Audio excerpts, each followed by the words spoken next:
Good morning, Honorable Somyo.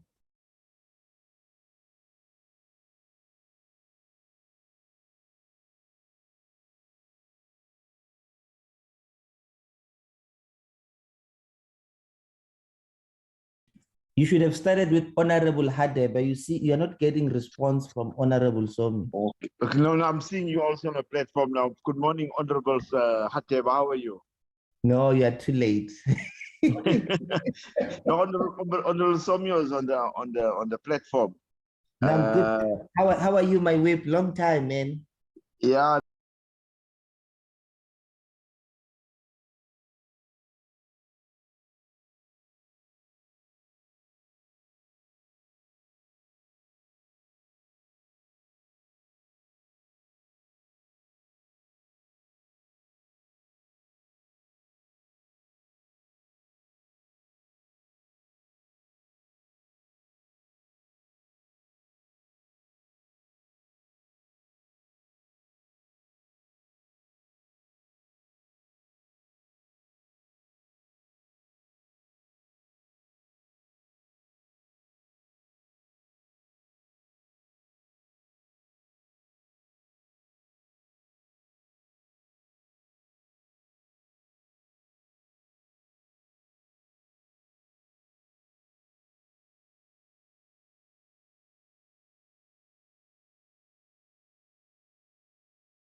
Okay, thank you very much, Mr. Somyo. Then it's over to you to chair the meeting until its adjournment. Thank you.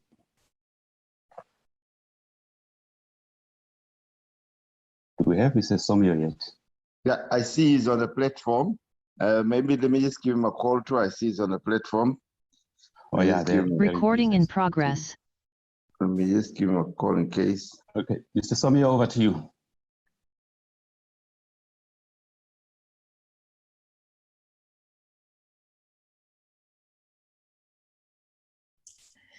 This honorable member is being nominated in his absentia. It's a problem.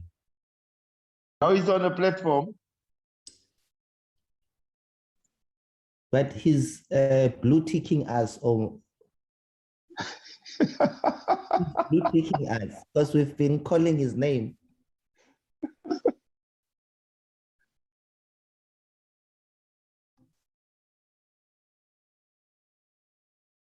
Okay, can I make a suggestion? Because I'm going to face a load shedding problem just now here. And I want to move to another spot where there's going to be no load shedding, another suburb in Pietermaritzburg. Want to move to another suburb where we want to move between suburbs for load shedding. Can we then, until Honorable Somyok comes on the line, can I request that Honorable Peggy Hatebe chair the session until he comes onto the line because he is on the platform? Have you managed to get hold of him on? No. This is ringing. I know he'll phone me back just now. I think, Honorable Peggy, if it's okay with you, I think you should just stand in until Honorable Somyo comes back.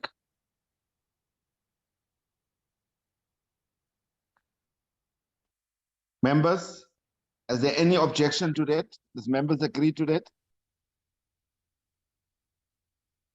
Honorable Van Meulen, Honorable Sandra, Honorable. No, I have no objection. Okay. Okay, who's this on the platform? Is this okay, Nkubane? Okay, right. Honorable Peggy, can you please then start the session? I will be the whole day in the meeting, but I will just maybe for a short while, I'll just be off so, when I move between this load shedding here. There's not only load shedding in Pietermaritzburg, also poor electricity management, blackouts, outages. It's got nothing to do with load shedding, and then we still have the load shedding on top of it. Thanks. Honorable Peggy, can you continue? Thank you, Honorable Dex. Can I get the confirmation from the Secretariat if we are good to go? Are we meeting the required quorum for us to continue with the meeting? 1, 2, 3, 4. Can we just do a head count here? 1, 2.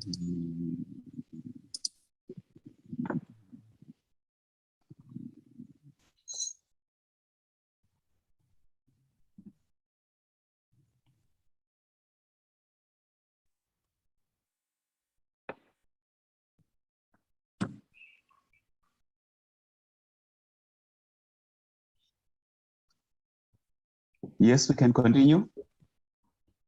Okay, thank you. For record purposes, can you please confirm all the apologies received?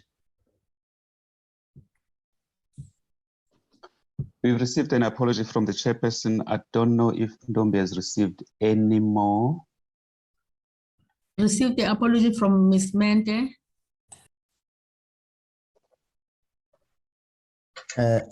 Are those the only 2 apologies received? If yes, then let's record them for record purposes. The meeting is correcting. Please assist us with Ben or Susundombi with the agenda.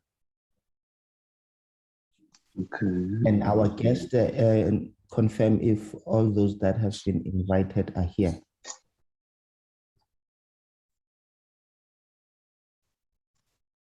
Let me just get to the agenda.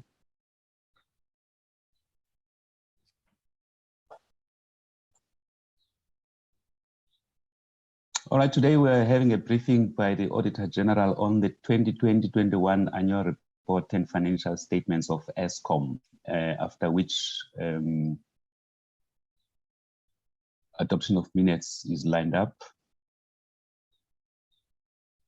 Okay. That's the 2 agenda items for today. Yes, it's not the hearing today, it's just a briefing from Auditor-General. Yes. Can you get an indication from the Auditor-General side who will be doing the presentation and if they are present? Morning, Chair. Yes, thanks, Chair and members. So I'm Zolisa Zogala from the Auditor-General. So the presentation will be done by SNG, Sizwe Saluba Gobodo. They are here. Siakula Vilakazi is the partner there. Yeah, just to confirm that we're here as the auditors. Thanks. Okay, can you also introduce your team if you are accompanied by any other officials for our record? Thanks, Chair. At this stage, it's just only me from the Office of the AG, purely for the purpose of considering that the audit, again, is not audited by us, but by a private firm, which is SNG. And Siakula, I can give over to him, Chair, to kindly introduce whoever he's with on the call. Thanks. Good morning, honorable members. My name is Siakula Vilagazi, as Zolisa has already said, a partner from SNG Grant Thornton, who was responsible for ESKOM Audit 2021 financial year. With me is my colleague, a partner, Derek Foshe. He's going to assist me if there are any questions around procurement and contracts management. He was responsible for that area as far as the audit was concerned. Thank you very much. Okay, thank you everyone. Morning colleagues. Welcome back after a very hectic, difficult local government elections. You are all welcome and all protocol observed. Welcome to our staff. My name is Beki Hadebe. As you may have heard, I am an acting chair on behalf of the acting chair. So as soon as the acting chair regain his connection, he will take over from me. You are all welcome. From now, I'll take this opportunity to hand over to the AG, and then they will lead us with the presentation. I am aware that all members were forwarded the presentation, so honorable members, please follow your presentation, and I'll ask the staff to also flight in the presentation, or alternatively, they will give sharing rights to the presenter to also flight in. So over to you, and Mr. Kali, you will assist in flighting the presentation if there are challenges with the presenter flighting. All right. There you go. Thank you. AG, over to you.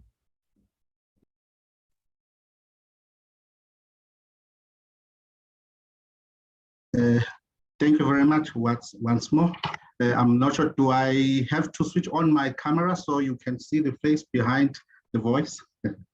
Yes, the tradition has been that whoever is in the platform, please switch on your camera so that we attach the voice to the face. But if you have connectivity difficulties due to load shedding, for the purposes of us being audible, you can switch it off. But for now, proceed. Yeah, sorry, Chair. Yeah, if there's a problem with connectivity, perhaps the presenter can switch on for a few minutes the visual, so that we can at least see the person, and they can switch it off again later on if he has problems. Because we don't want to walk past you at the airport and don't recognize you, or in Pick and Pay, or in one of the shops in town. We want to see who we're dealing with. Thank you.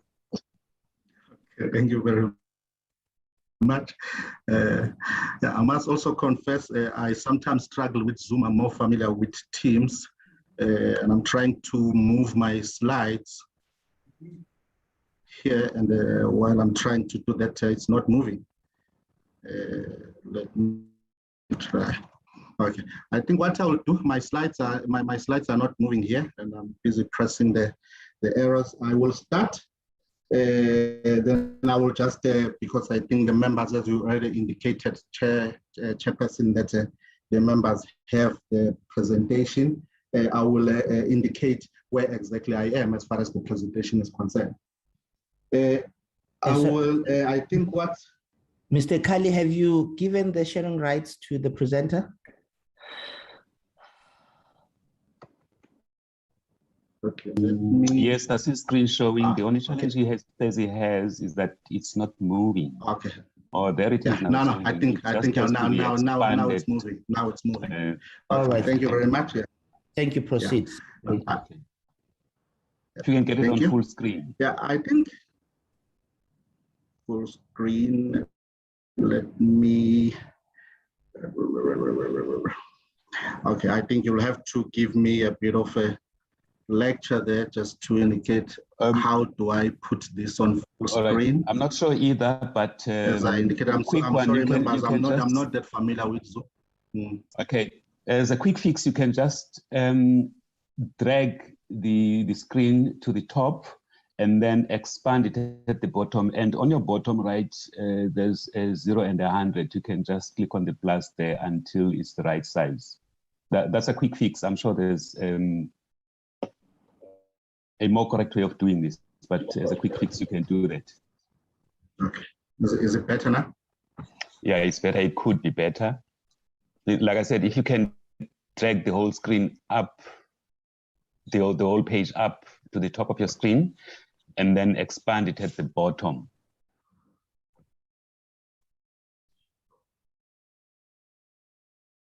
But anyway, if it's visible, yeah, I'm sure we can live with that.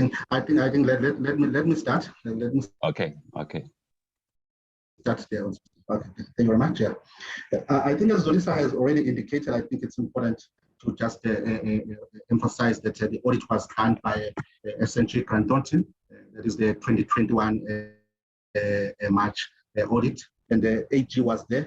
They were overseeing the audit, and they conducted some reviews, especially on the high risk areas. If I have to give examples, areas like procurement, contract management, that area was highly reviewed by the Auditor-General.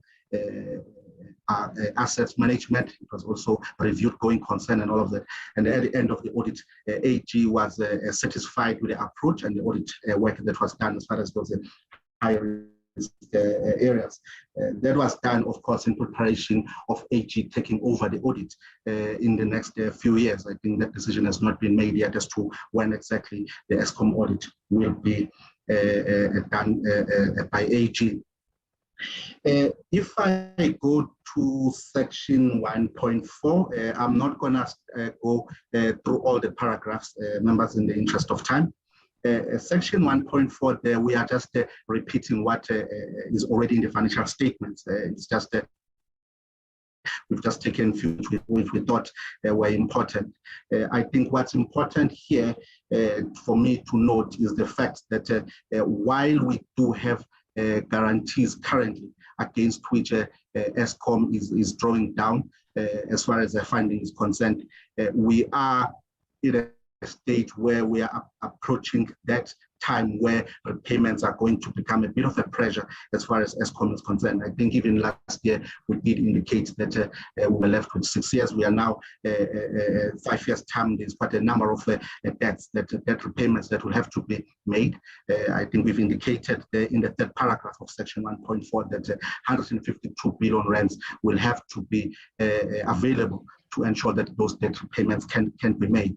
I think over and above that, there will have to be 125 billion rands worth of interest repayments that will have to be made. So those are quite significant amounts.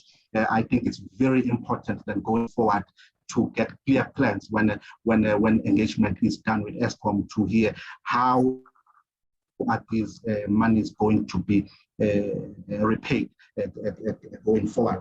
We know that there are still challenges around ESKOM getting approval for those cost-reflective tariffs.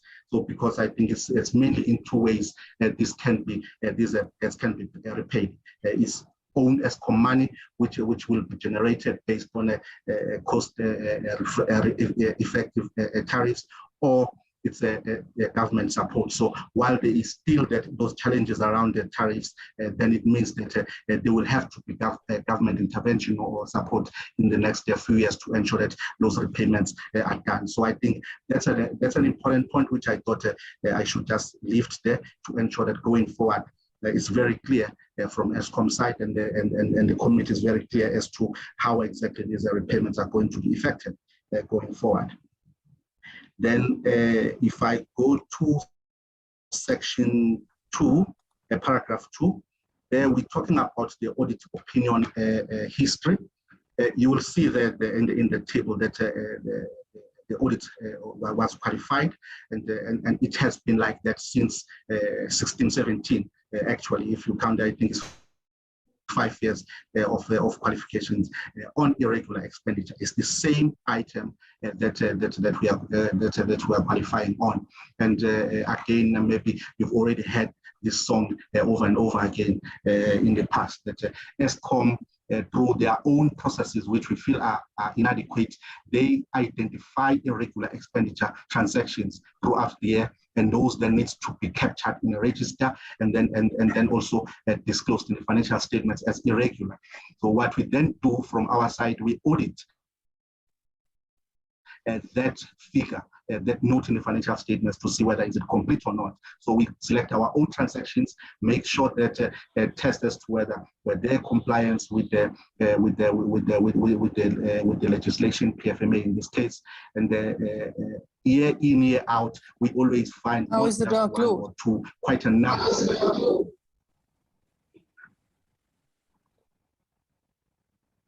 Sorry, can I? Apologies. I'm not seeing hands. So. No, apologies for that. Someone did not switch off the mic. Please proceed. If you may, please switch off your video because we're struggling to hear you clearly. Thank you. Yeah. Thank you. Then this is better. Okay, no, thank you. Yeah, I don't know. This year again, we select sample of transactions. We test compliance with PFMA prescripts, and we still find a number of those areas where there is non-compliance with PFMA. And then, of course, when we ask for explanations from ESKOM as to why those were not disclosed as a regular expenditure, most of the time you find that there aren't really satisfactory explanations as to why they were not. Where there is an agreement, you find that maybe there isn't really a documentation indicating as to why those were not disclosed as irregular expenditure. So this is something that has been happening, as I indicated, from 16-17 up until now, and then we end up having this qualification paragraph in our audit opinion, specifically indicating that what has been disclosed, we as auditors are not in a position to say that it is accurate and complete. And of course, this gets discussed with management. And management did agree to that qualification paragraph. What I think ESKOM might indicate when we eventually meet them is the fact that these irregular expenditure that we still identify even today are linked to legacy contracts, contracts that come from years back. That from audit side we cannot prove, or we can say that we cannot agree with, because as part of our examples of these irregular expenditures not disclosed, there are those that relate to recent contracts. Even if maybe there were those that relating to old contracts, it is our view that because this is not reported for the first time this year, those kind of issues were supposed to have been addressed already years back, to ensure that by the time, for example, we come to 2021, we do not have irregular expenditure even relating to legacy contract. So I think for us, we always say to ESKOM that it is up to management to then prove to us that yes, indeed, this is only related to legacy contract, because that will be quite a momentous work for one to do, to see whether where exactly what portion of irregular expenditure relates to legacy contract and which ones relates to recent contracts. So that is one issue which I think it's important for the committee. Secondly, seeing that this issue starts from way back, and it is our sense as auditors that sometimes maybe management is not doing enough to address this issue, because there are two different natures of qualifications which face ESKOM. You have what we call IFRS qualification paragraphs. Those are paragraphs that relate specifically to non-compliance with accounting standards, and paragraph that relates to non-compliance with PFMA. And always, when there is this qualification, that's the first question that we always ask: is this a PFMA or IFRS? And if it's a PFMA qualification, you already see some kind of tendency from management to say that no, we can live with the PFMA related qualification paragraphs, and which from audit side, of course, it's not right. And why I think what drives that kind of tendency is the fact that the lenders or the lenders and the related loan covenants, I think they put more emphasis on avoiding or preventing IFRS qualification as opposed to PFMA. And I think that has kind of like resulted in this attitude or tendency of kind of like saying that no, we can live with PFMA qualification paragraphs, and I think that's why we are seeing this going on and on and on like this. So again, we still hope that going forward this will be addressed. Then if I go again on page 5, same table. it was an qualified audit opinion with other findings related to this qualification paragraphs. There were a number of findings related to non-compliance with legislation, material misstatements. The first non-compliance with material misstatements in the submitted financial statements. I think the main area was around inventory in the generation side of the entity. When the financial statements were submitted to us at the end of May, they were still working around ensuring that the disclosures or the figures in the financial statements around inventory were accurate, and that took very long for us to get to a correct figure. And I think we only managed to do that around July. And it was also now with the intervention of the auditors. So if, for example, we had to take the financial statements as at the end of May and not work or assist management in addressing those issues around inventory, we would have ended with another qualification paragraph as far as inventory was concerned. So we've highlighted that because that was a significant matter. We are highlighting in our report that the financial statements that were submitted on the 31st of May had misstatements, and they had to be adjusted during the course of the audit, and then we ended up not having qualification paragraphs as far as inventory is concerned. Then I think the other matter there is around the misstatement of irregular expenditure, as we've indicated already that we've qualified. So those financial statements had those misstatements around incomplete note of irregular expenditure.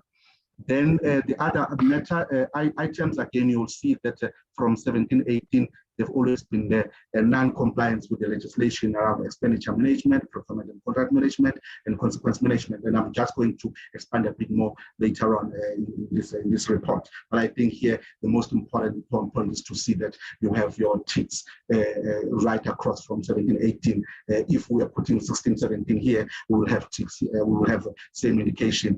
I'm not sure about 14-15, but it looks like it's a matter that keeps on coming over and over again, without really a clear plan as to how we need to address this issue. Then I think on section 3, I'm not going to already audit of financial statements. I've touched on that. Audit of performance information. Again, the AG and the auditors doing audits on behalf of the AG are required to audit performance information. We were comfortable with what was disclosed in the financial statements as far as performance information. We are not saying that there are no issues as far as performance information. Next thing one can say that, oh, we wouldn't be facing load shedding and other related challenges if we didn't have any information challenges as far as performance of power stations and all of that. So all the information that is to do with targets that were not met, or challenges that are faced as far as performance is concerned is accurately and completely disclosed in the financial statements, and we were comfortable with that. And that's what we are saying as far as that audit of performance information paragraph is concerned. Then the next section is on material findings on compliance with applicable legislation. In the audit report, I indicated that we had other findings as far as that audit report is concerned. I've already spoken here about that annual financial statements, that the ones that were received on the 31st of May had misstatements, and had we not allowed management to address the issue and work with them, we would have had more qualification paragraphs in our audit report. The second part is expenditure management, where we're saying that it is clear that effective and appropriate steps were not taken to prevent irregular expenditure. So for us, as I indicated, it is our view that this irregular expenditure is not only related to legacy contracts. We have irregular expenditure that is recent, that is related to recent contracts. So it is our view that, or our finding that there are ineffective or inappropriate steps as far as ensuring that irregular expenditure is not further incurred. I think same with the fruitless and wasteful expenditure. Revenue management. Again, there, as we were auditing and selecting our samples, we were finding quite a number of instances where you find that there isn't really adequate or effective steps taken to collect revenue from ESKOM customers.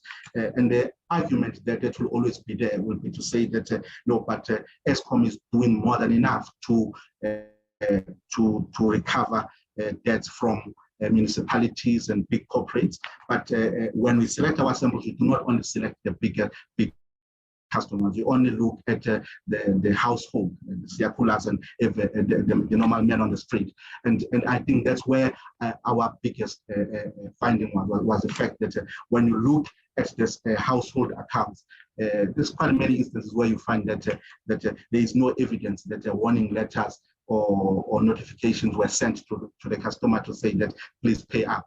Where maybe there was an indication that a customer was disconnected. When we asked for that evidence to really see that was the customer really disconnected, in many instances we were not finding that.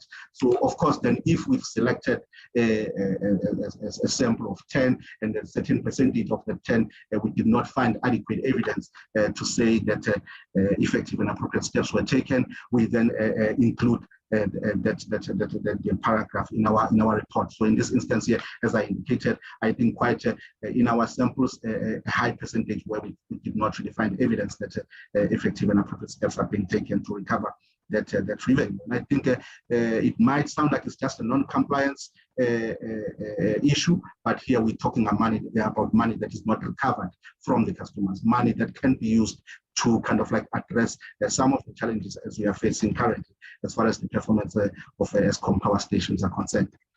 Procurement and contract management, you can see there that it's a long list of non-compliances that we identified.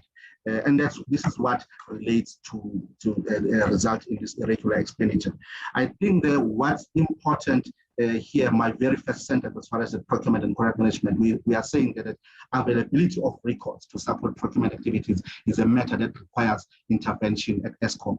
Our biggest challenge is that when we are selecting samples to audit, we are actually not finding information to kind of like support ESKOM position that processes are being followed. Where we have findings, we do not get documentation kind of like invalidating our findings. And why we think this is an issue is because as management, when you have an issue but you do not have documentation, so you do not know how this issue arose, it then becomes even a challenge to come up with an action that will actually work, or an action that will actually address the issue at hand. So this issue, again, from our side, we think that this records keeping is an issue that needs to be addressed properly before actually one comes up with a plan of saying that this is how we're now going to prevent and even start addressing all the issues around irregular expenditure. I'm not going to go through all the points that one has highlighted there, other than just saying that our objective as far as this area was concerned, we wanted to test compliance with legislative requirements, which we couldn't because a proper record keeping is not followed, and this has been reported in the past. We wanted to test the procurement process to ensure that fair, transparent, competitive, etc. processes are being followed. That we couldn't do because documentation is not there. I think, again, there were actually even procurement that's related to COVID-19 PPE.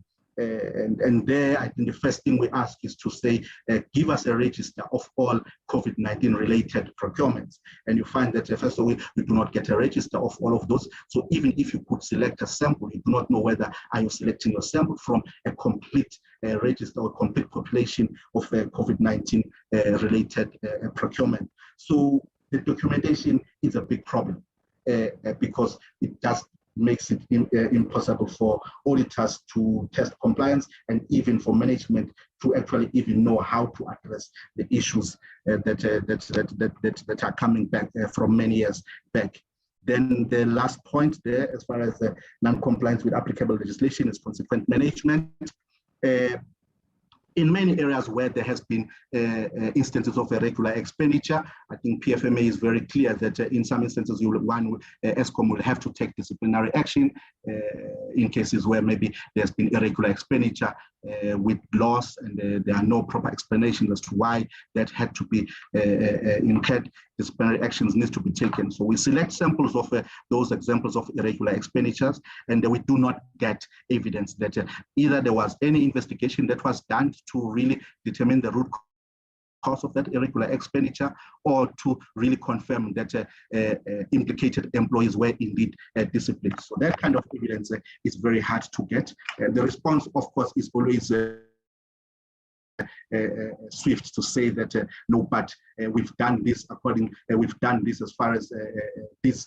I think we have those irregular expenditure that is always in the media. So there, I think steps are being taken. But of course, from audit side, we do not only focus on those high-profile cases. We also look at the ones down there in the corridors, the ones that are not known about, and that's where we are seeing issues that steps are not being taken. So now when you look at this, the culture of non-compliance with the policies and procedures, culture of non-compliance with PFMA, and inadequate evidence that consequence management is being taken against those who are doing wrong, then it becomes very difficult for one to believe that we are in a position to address this irregular expenditure issue as soon as possible, and thereby end up avoiding the qualification paragraph that we've been having in our audit opinion. Then at high level, paragraph 4, what makes up this irregular expenditure, or what the movement have been. We are just giving that high level there to say that the prior year, previous year 2020 irregular expenditure was restated by about 3 billion rands, and I think that related specifically on the fuel oil contract. That I think after the investigation, it was proved that not all processes were followed in ensuring 100% compliance with the PFMA. So 3 billion rands was added on the 2020 irregular expenditure, and in the current year relating to the same contract, there was an increase of about 1.2 billion rands that relates specifically to that fuel oil contract. If I go to the next page, there is an indication where we're saying that there has been a reduction as far as irregular expenditure for the current year is concerned. If I go back to that page just to see where that reduction is, we're not looking at a cumulative amount. If you look at that line, irregular expenditure incurred, for 2021 it was 11.7 billion. For 2020 it was 14.3 billion. So there will be that comment of saying that, oh no, there is improvement as far as addressing irregular expenditure issues. But the fact of the matter is we are saying that that cannot really be proven, because we are having that qualification paragraph of saying that we are not even certain that that 11 billion rands is correct, because we've identified quite a number of items that we felt were irregular but were not included in that 11 billion rands. So the argument or the statement of saying that, oh no, there is a reduction in irregular expenditure will be questionable, given that we do not have enough information to say that that 11 billion on its own is indeed complete or not. So then there, I think the rest of the paragraph, we're just indicating as to what makes up that 11 billion rands. You will see that the majority of that comes from the third bullet point, the tender processes not adhered to, and insufficient delegation of authority. Fruitless and wasteful expenditure, I think they're the one that was, it looks like there's some progress that's being made.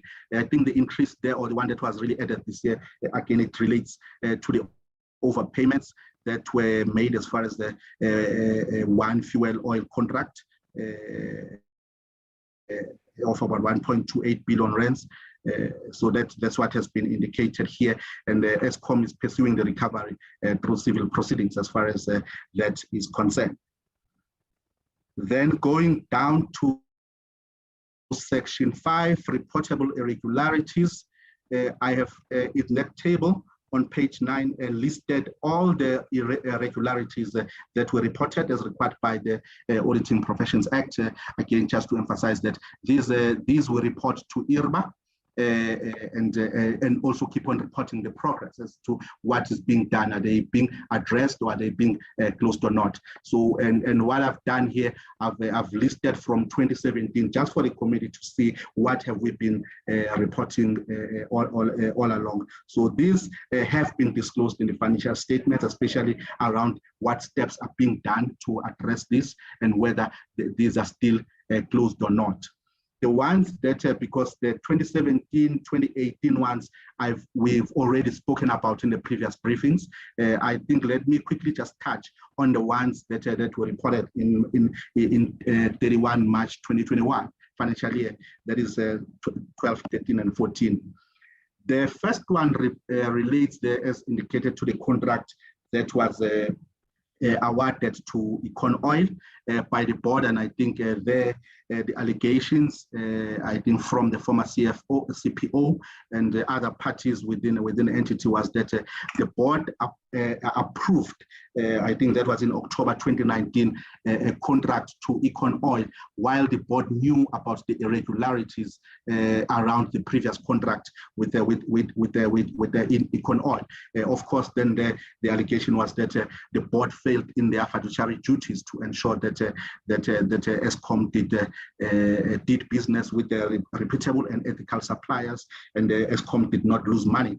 So that irregularity was based on that mainly. After further work and explanation from ESKOM, the evidence we received was that the contract to Econ Oil was indeed approved by the board in October 2019, but the investigation report was finalized, I think, by Bowman, if I'm not mistaken, in December 2020. That was almost more than some few months after the board approved that.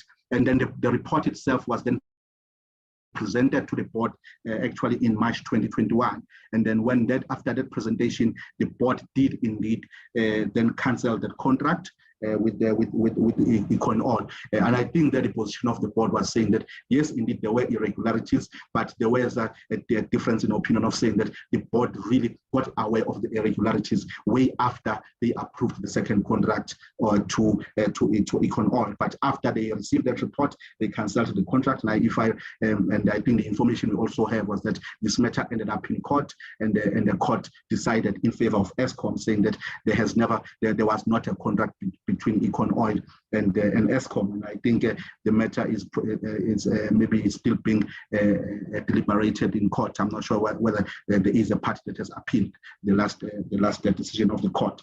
So we reported that, and according to ESKOM, they feel that that matter has been closed, unless if maybe there are appeals on the last decision taken by the court. The other one, number 13, the fixed term contracts for one employee, where there were allegations that were in contravention of the recruitment procedures. Yes, indeed, I think that did happen. That contract was more than what was allowed by the procedure. The board did agree to that. What then the board did afterwards, they actually looked into that matter, and I think the conclusion was that there wasn't really loss of money as far as that was concerned, and that skill was critical, was important. And I think that the official is no longer at ESKOM. The contract ended, and I think there must be a new person now with the required skills to do that job. But what, from an audit side, what was more important was that the board, having deliberated and looked into this matter, they minuted and said that they took a decision to ratify that non-compliance with the procedure, thereby kind of like regularizing what was irregular. Then number 14, it's non-compliance with the National Environmental Management Act. That one is still pending. I think ESKOM, they are still busy implementing actions to ensure that there is compliance. This is mainly around the emissions at the Kendall power station. So there they agreed that they are still taking steps to ensure that by 2022 that non-compliance is addressed and there are no penalties that are incurred after that. So those are the three that we raised as part of 31 March 2021 financial year end audit. The only one that I want to just touch on as far as 2020 is concerned is the one number 11 that is still on your screen. That is a very wide irregularity that we're talking about there. And that is informed by a number of instances which we are seeing that are irregular but are not disclosed as part of a irregular expenditure note.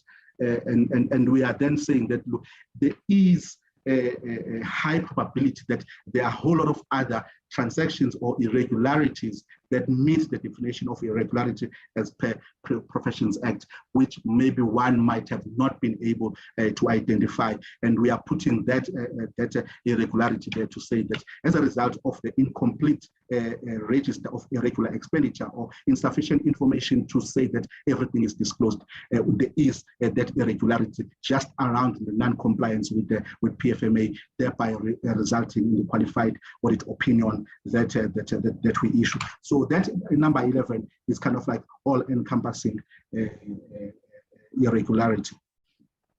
Then number 6, summary of key internal control deficiencies. I think based on what I've already reported, specifically around expenditure management, consequence management, and et cetera, it's clear that there is insufficient steps that are being taken to ensure that we have effective and adequate internal controls in place. So we did, of course, identify deficiencies as far as the internal controls. I think what's most important here is for me to just say that that action plans to address audit issues that are well outlined in our management reports are not adequate. Because if they were adequate, we wouldn't be sitting where we are now. So I think it's very important for the committee then, when engagement is done with ESKOM, to actually delve deeper as far as these action plans are concerned, to say this was the finding. What action plan did you have? When did you implement this action plan? Why is it not working? What are you planning to do to ensure that we are not seeing these issues going forward? So these internal control deficiencies, and not going paragraph by paragraph, are talking to the issues around, as I indicated already, expenditure management, fruitless and wasteful expenditure, consequence management, and etc. And again, it's linked to this lack of documentation, which we are saying that is even a bigger issue, because if you do not have documentation, you won't know where you're going wrong. So there is a high level or summary of the audit outcomes as far as the ESKOM 2021 March audit is concerned. Thank you for the opportunity to present our outcomes, and I will take the questions, if any. Thank you, Mr. Vilakazi. AG, from your side, are there any issues that you want to bring to our attention, or should we hand over to honorable members to fill the questions?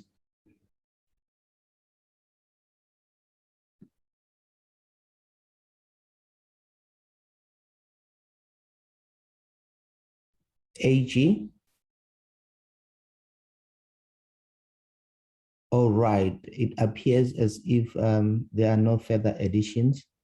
Can I then take this opportunity and see by show of hands if there are any members that would like to have questions, clarity, or inputs on the audit outcome that have been presented? I do not see any hands for now. Chairperson? Yes, okay, there's one hand from Honorable Liz. Honorable Liz, you'll be the first. Honorable Darsk, are you indicating? No. I don't want to ask any question because you were saying there is no hands. So I just wanted to inform you that no, I think the presentation was done very, very well, and I think actually the issues we want to raise will be with ESKOM. So I don't have any questions. Thank you. Okay. Yes, there are two hands for clarity seeking questions, and I see also the acting chair, his bag. I will then hand over to Honorable Liz to ask the first question, followed by Honorable Sakumzi Somyo. In that order, over to you, Honorable Liz. Thank you, Mr. Chairman. It's good to be back with you all and the colleagues. Well, some of you. Seem there are quite a few not here, but it's been a long break, so good to have you, to be with you. Indeed, much has to be spoken to ESKOM about, and so most of the questions will be directed at ESKOM. But there's just one small issue which maybe the auditors and maybe even the Auditor-General actually could give me a little bit of information on. There've been media reports. Well, let me start this way. The audit indicates that, particularly on procurement, there's considerable irregular expenditure and so on. And then there are the media reports that indicate that when you're running a big operation like ESKOM, you need to be able to make decisions fast. And that at the moment, it's taking an average of 77 days to get permission or authority, whatever it is, through National Treasury. What is the audit opinion or the Auditor-General's opinion about that? These delays, are they resulting in irregular expenditure in themselves because ESKOM is desperately trying to move forward and keep the lights on, but in the process is creating irregular expenditure? Thanks, Mr. Chairman.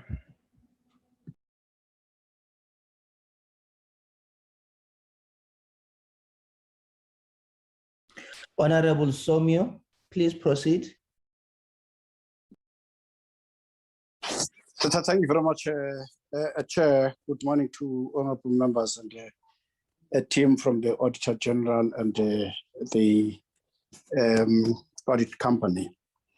The audit report is a bit clear, but what is worrisome for me is the indication on the performance related audit area, where there is a rider from the auditors, which is unwritten, on the effects of the core existence of a company like ESKOM when the country experiences such a telling blow in as far as the provision of such a basic necessity, getting into the instances of dark days, dark nights, which hit the markets, our people who are suffering currently in terms of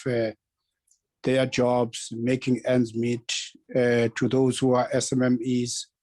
That impact is derived from the key performance of ESKOM to provide energy, electricity to the populace, and your actual outcome in as far as performance is concerned is indicative of a good performance which is meeting their own standards or requirements.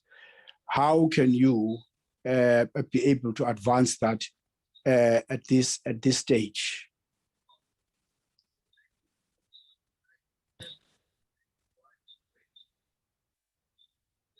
Thank you, Chair.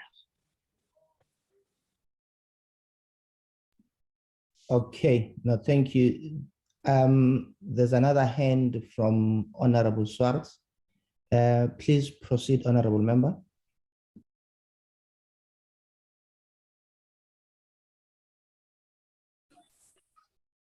Thank you, Chair. Chair, mine is the overpayment of 1.3 billion for fruitless and wasteful expenditure. Do they have any information on which companies are involved? And my second one is from our previous interactions with ESKOM, it was clear that the Chief Procurement Officer was suspended for irregularities. On consequence management that the auditors raised, which other employees besides the Chief Procurement Officer has been suspended or are being investigated? Thank you, Chair.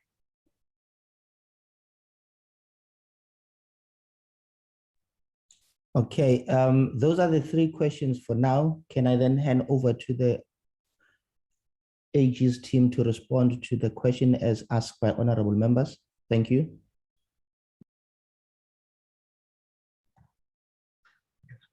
Thank you for the questions. I will give my first attempt, then my colleagues will then add where I might not have said enough. I think the first question from Honorable Liz around the delays between, I think, the approvals that needs to be provided by National Treasury around the modifications, whether are these, they might, these on their own cause irregularities. The answer is yes, those delays also do, those delays in approvals also do cause irregular expenditure. I wouldn't, we did not really spend time to see as to why National Treasury is not approving some of the requests, regularizing requests from ESKOM. But my view is that, as I already indicated, that we have an issue around documentation, record keeping, because when you request approval, there has to be adequate explanations as required by National Treasury or PFMA before condonment or approval can be given. So my thinking will be to say in this case that, that when you do not have proper record keeping, to explain to an auditor, to anyone, to say that there was that irregularity so many years back, and it was because of this and this and this, and you can prove that properly in terms of clear evidence, then it will actually even be difficult for someone who needs to approve to say yes, yes, indeed, I'm comfortable. We can approve this, or we can condone this. I'm not saying that that is the issue, because we did not specifically look at that, but that's what I think that might be one of the reasons of why maybe we are not getting this condonment as soon as possible, and then we keep on incurring, ESKOM keeps on incurring continuous irregular expenditure. Record keeping, I think, is the problem of is something that results in many problems and possibly lots of delays. Then I will answer all. Then Zolisa or my other colleague then will add where maybe there is a need to add. As far as performance information is concerned, maybe just to first by repeating the comment I made was that in that paragraph in my presentation, we are indicating that the performance information that has been disclosed in the annual report, negative and positive, is reliable and is accurate. So then we in our report, we then, for example, if there are many KPIs that have not been met, we do not then go and then repeat what has already been said, because our expectation is that the user of the financial statements or the reader of the report will then go and specifically check about those KPIs that maybe are talking to the challenges, as the member has said right now, as far as load shedding, the whole country going into the dark and all of it. So in our report, that's what we just indicating to say that the information that has been disclosed there, in our view, we are saying that it is reliable and it is accurate. So yes, indeed, one maybe I do understand the concern from the member to say that that also must come from the audit findings. But at this stage, I think that's not the manner we report as far as this performance information is concerned. I think Zolisa, you will assist me there as far as performance information reporting guidelines there. Overpayment of about 1.2 billion rands, that's relating to the fuel oil contract. I think that relates to, I think that is already, I think it's a high profile case, it's known about, it has been reported on, it's to Econ Oil. I think there was an investigation and some of the findings, other than just irregularities in that report, was saying that there is evidence of overpayments or overcharging by that company, and as a result, there is a conclusion of saying that some of the amounts paid for that to Econ Oil were fruitless and wasteful expenditure. As far as to whether the finality of that report is concerned or whether this finding is being challenged, I think that information, because maybe it might still be happening now, we do not have all the information, but answering the question, that overpayment relates to Econ Oil after investigation that was done late last year, and the report finalized, I think, early this year. Then around consequence management, yes, indeed, other than just the CPO, there are also quite a number of employees that are going through disciplinary processes, and there are different outcomes from those disciplinary processes. Some of the employees do get dismissed, and it's the information which I think ESKOM can make available to the committee, and if necessary, from audit side, we will just have to check as far as our working papers. Unfortunately, we work on samples, so we will not have a complete list of the current ongoing disciplinary processes and the outcomes of that. But to answer the question, yes, indeed, there's there are employees that are going through those disciplinary processes, and others have been dismissed, others have been given warning letters. But our finding, as we are indicating there, we are saying that we're expecting more, because there are still many instances where we say that this was an irregularity. Where is the evidence that implicated employees are being followed up or are going through the disciplinary processes? So we still have quite a number of we still identified those where we did not have evidence that this is done completely. So yeah, I think answering the question, yes, indeed, but we do not have evidence that it's done completely. It's done only or partially. Yeah. Thank you. I think those are the responses I could give to those 4 questions. And as you said, Chairperson, maybe my colleagues then can add where maybe more clarity can be given. Thank you. Thank you, Mr. Vilakazi. Let me also add few clarity-seeking questions on your presentation. The first clarity that I would like to seek from you, it's in relation to records keeping. Are you saying under this current leadership and under the current board, the issue of record keeping, is it still a challenge? Is the current leadership and the current board and the financial year under review, the issue of record keeping, still it has not been resolved, or it is continuing to such an extent that it warrants attention from our side as an oversight body? The second issue in relation to the fuel oil contract, I'd like to get an understanding, when was this contract awarded, which resulted in overpayment? And after the investigation, has anyone been held accountable in relation to the award of this contract? I see you've made mention of civil claims to recover the monies, but in terms of consequence management, who were the culprits responsible for this? The third question that I'd like to get clarity on, it's the extension of contract for 2 terms, which was in contravention of ESKOM HR procurement policy. Subsequently, the board condoned that which was wrong. And if I heard you correctly, you made mention of the fact that there were no monies lost because it was a critical skill that was needed. Was the explanation from the board to say it is acceptable and okay to not follow HR processes because what they were looking for, it's a critical and scarce skill. As such, they condone that on those bases where there are no persons held accountable for this contravention of HR procurement policies, irrespective of whether or not the skill was critical and needed, but the processes were not followed.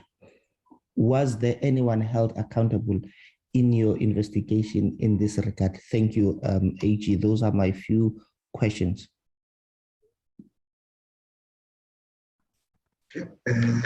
Thank you. The first question around the records keeping, is still an issue? Is it still an issue? The answer is yes, it is. It's still an issue even now, because I think when we select our samples, we always ensure that we do not only focus on transactions that happened many years ago. We also select transactions that happened in the year that are under review. So we still found those issues where we did not get documentation on very recent procurement activities. So the answer there is that it is continuing even now, where we find that documentation or record keeping is not, it's just not adequate. I think maybe I think if one argues and say that no, but most of this is even if it is still continuing, the extent now is lower. One will have to give evidence as far as that is concerned to say that no, but from our side we see those certain percentage in our sample. Then our conclusion is that it's still continuing. As to what is the extent compared to the previous years, it's a conclusion which or it's information which can be given by management to say that this is how far we are. But definitely we cannot say that they are out of the woods or they've addressed the matter completely. No, that's not an answer. It's still continuing. The contract that was when was it awarded? The one where there was an overpayment. I do not have that specific information handy. I'm not sure if my colleague Dirk, you're still in the call. Maybe you can assist me as far as to when that contract was awarded and what action has been taken against the people who had an oversight on the processes around the payment. Dirk, are you still in the call? Yeah, if he's still available, he might as well also assist us in terms of what was the value, the contract value. Mm-hmm. Thank you. Is he still online? No, I do not think he's still online, Chairperson. Can I request that I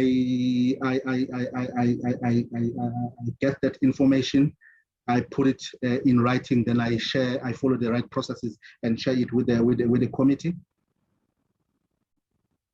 No, thanks. We'll appreciate that, because I think you also indicated that there are civil litigation in relation to this contract. Hence, one expected that the information will be readily available at our disposal, but we'll appreciate a feedback in this regard from your side. Okay. I will get that information, and then I will be in contact with the AG and with the committee secretary just to hear what process I need to follow to share that info with yourself. I'm sorry, I do not have that information, but my colleague would have had it. Then the non-compliance with that policy, HR policy, that one, it mainly related to the number of times the contract could be extended. The policy was clear to say that it can only be extended twice. And if I remember well, the contract of this official was extended about three times. So that's where the problem was, that there was that non-compliance with that headhunting policy, if I can call it that way, that it was extended more than what the policy allowed. But what that policy was also short in the sense that it did not say that if there is a need to deviate from the policy itself, in this case, to and extend more than what is allowed, what process needed to be followed. So I think that was another second issue with this whole occurrence here. So what then the board did, they looked. I did not get evidence or do not have information to say that someone was held accountable for this. I was not a part of the meeting to kind of like maybe know, or I did not obtain meetings to kind of like say as to what actions or specific actions were taken against the officials who contravened the policy in that matter.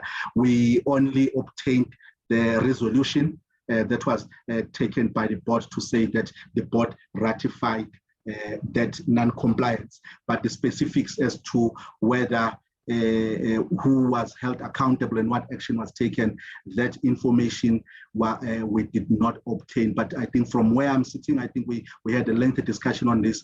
It is my view that there wasn't really a disciplinary action that was taken against anyone as far as this matter was concerned. I think there was an investigation that was done specifically on this matter, and that investigation actually concluded and said that there was no irregularity is concerned. So now, but it was not clear when they say there was no irregularity, whether maybe now extending more than what was allowed by the policy was not seen as irregularity. The report was not clear there. So I think the board then, based on the investigation that said that there was no irregularity, I think the decision they took was to say that no disciplinary action would be taken against anyone, but then realizing that there was indeed non-compliance with the policy, then they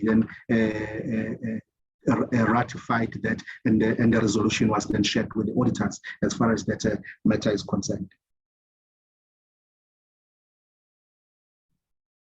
I'm not sure, the chairperson, if maybe as part of me or as part of me sharing some information with you, maybe I can specifically also maybe add this other matter to just confirm. But what I can say now is that no, I do not have any information on any disciplinary action against anyone. I can also maybe add more information and confirm in the writing that I will provide to you. Okay, we'll appreciate that. Thank you so much.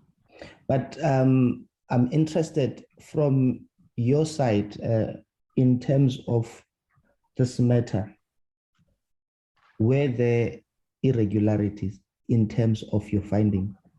Is the board correct in their analysis that there are no irregularities? What is the final verdict in relation to this matter as per your audit findings? In terms of our audit, we said that there was an irregularity. As far as extending that contract more than what was allowed by the policy itself. All right, no, thank you so much. Yeah. There you have it, colleagues. Are there any other further follow-ups, clarity-seeking questions?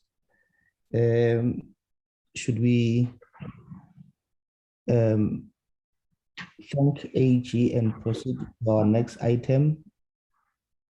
And in this regard, this is the time where I should take the meeting back to its rightful presiding officer, Honorable Sakumzi Somyo, to proceed. If there are no further questions, thank you so much, AG and your team. We will meet again when we deal directly with ESKOM in relation to its annual financial statement and outcomes into the financial year under review. Colleagues, can I hand over to you, Honorable Somyo, to proceed with the meeting? But I think in relation to our You were the anointed and acting chair. I was acting on behalf. No, close the meeting, Chair. Thank you very much for holding the fort. That's why I was asking that question on performance to the auditors. That we are so impacted by these blackouts, and they come up and say, in terms of their own performance, they are happy, though that these kinds of things. So that's why I asked that question. I still have that question, in fact, in mind. I don't know how the auditors certify goodness on the ability of a fish to swim if it fails to do so. But nonetheless, thank you very much, Mhlekazi Hadebe, for holding the fort, and thanks to those who have attended the meeting. And we are going to pull through these number of questions when we meet ESKOM. Thank you very much. The meeting is adjourned. Thank you so much, Chair, and thanks, colleague. See you whenever we meet again. Thank you.